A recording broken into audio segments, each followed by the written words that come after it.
G'day and welcome back to another episode of Tomo's Tune-Ups, proudly sponsored by Minisport. On this mini-series, we are going to be discussing Tomo's gearbox building tech tips, in which I'm going to show you a couple of things along the way when rebuilding the gearbox out of your classic Mini or Moke. Now, these can be applicable to both A and A plus gearboxes. Now, this one here is a rod change A plus gearbox.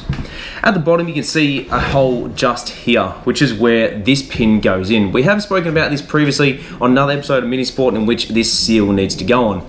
This fits directly inside there, and once fitted, that's where the selectors move. So when you apply the gear stick into gear, it's going to move the rods up and down, back and forth, and it will select first, second, third, fourth, or even reverse.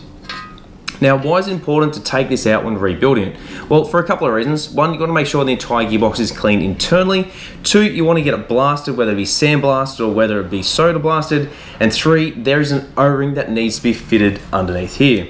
So as you can see in this small little groove around the outside, there is a little channel in which this O-ring needs to go. This is the lowest part of the gearbox, in which if this thing's going to leak oil, it's probably going to leak there because it's got oil sitting there all the time. So all we need to do is pull that out. Now, in order to pull that out, you do need a couple of things. I generally use a milk crate or something to kind of hold up the gearbox off the ground. Once you've removed all the nuts and the selectors that sit upon here, I generally put a nut back on the top, put the nut in line with the top of the thread, and then get a shallow socket with an extension and a hammer and give it a couple of good hits. That'll drive it completely out.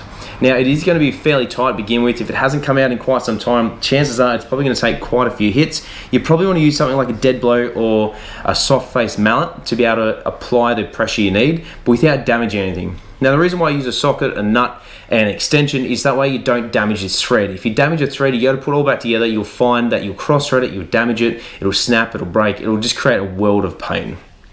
So once it's out, all you're going to do is get your new O-ring. You're going to slide around the outside just like that. Push it on there, Bob's your uncle or your auntie, and away you go. A little bit of lubricant around the outside, it's not going to hurt it, and then just push it back in there. To refit it, it's pretty simple. Just line it back up, get yourself a dead blow hammer, and then just hit it upon the surface just here. This has been repainted recently, so I am just going to be super careful when I reassemble it to make sure that I don't damage it. If I do, I can just touch it up with some paint.